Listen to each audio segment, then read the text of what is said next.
I've recently received my Superstation One Founders Edition, so for those of you that don't know what a Mr. FPGA device is, this is a Mr. FPGA device sold by Retro Remake, a company affiliated with the YouTuber Taki Udon.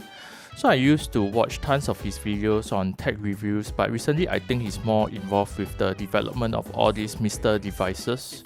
So the Superstation One is basically a customized Mr. Pi that Retro Remake is already selling, but with specific IOs and aesthetic catered to replicating a very authentic PS1 experience.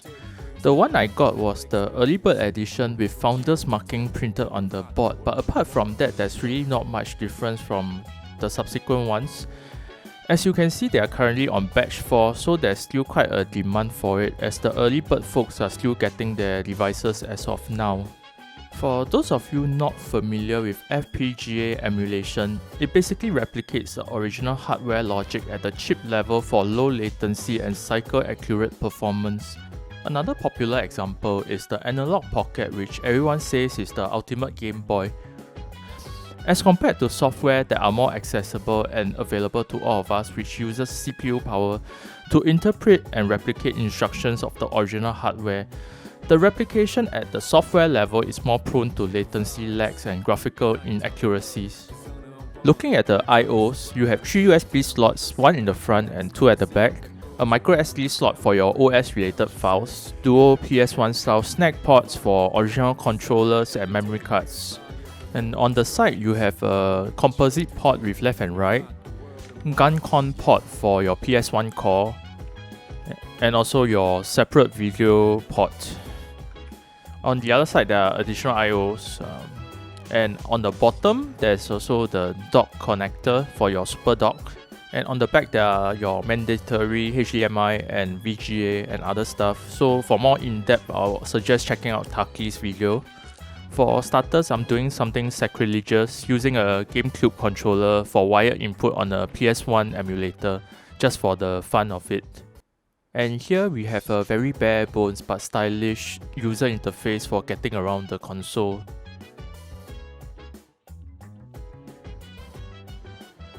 In order to boot up the game, you have to navigate to the core first, and then you see the Superstation One BIOS screen for PS1. And right here, you have to press on the menu button on the console again to navigate to your ROMs folder to load your titles.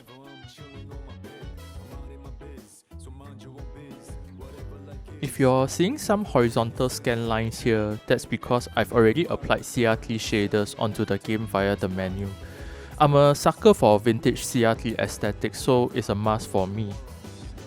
Here's just a quick look at the original Final Fantasy VII. To be honest, the image looks really great here. Honestly, even on great emulators like DuckStation, sometimes I do pick up some very minor occasional polygonal quirks or some strange stuff. It could also be that I'm usually playing them at 3x to 5x upscale and widescreen hacks turned on, so it isn't really that authentic of a PS1 experience in the first place.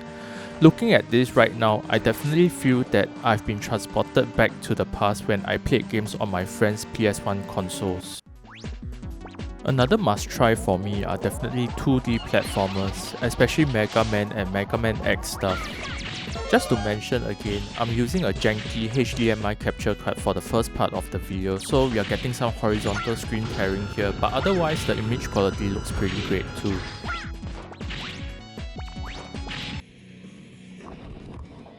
From this part onwards, I'm using an external Sony camera pointed at my LCD screen just to give you an idea of how good the latency and image quality is when you're actually playing it.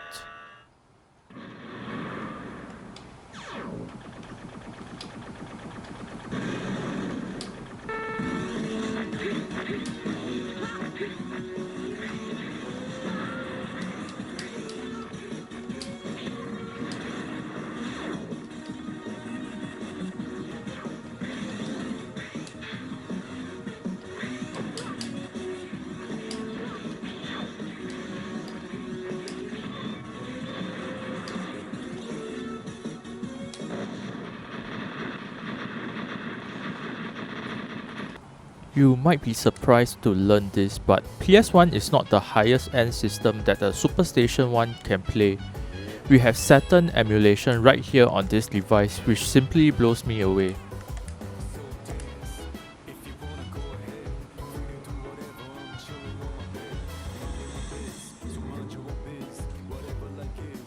As a huge fan of dating sim JRPGs like Persona and things like Shin Megami Tensei series, it's hard for me not to revisit Sakura Wars, which I used to see feature a lot on gaming magazines back in the days. I now have the chance to play it in its original glory via hardware emulation.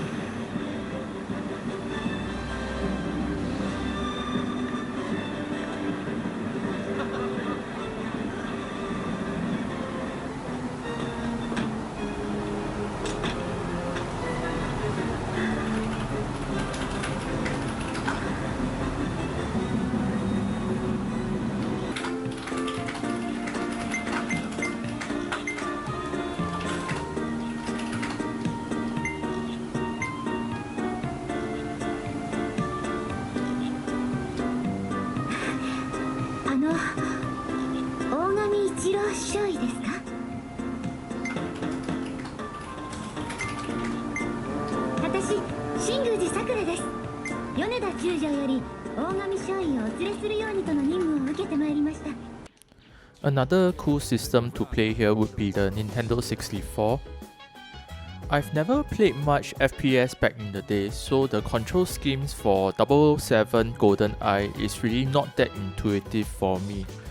For those of you that are GoldenEye pros, what is the best control scheme in the menu for modern day play? Do let me know in the comments below.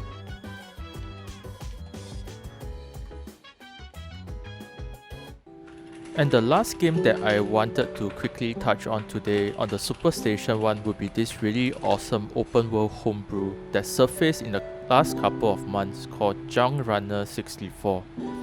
I've heard that people were having trouble getting this to run on Android N64 emulators, but I'm not sure whether that has changed since. But I've loaded it up on my Superstation One here to give it a quick look, and the vast space in this open world achieved through this 16 megabyte file is astounding. This just goes on to show how awesomely talented some of these community/indie developers are. I've linked it in the video descriptions below as well, so do check them out. Overall, I feel that the Superstation One sits in a sweet spot where it's easy enough to boot up to just play, but also at the same time have so many IOs, accessories like the Superstation dock, and possibilities for tinkering that tech geeks could enjoy opening this up to mess around with. As for me, this would be the perfect console to sit alongside my modded original Xbox.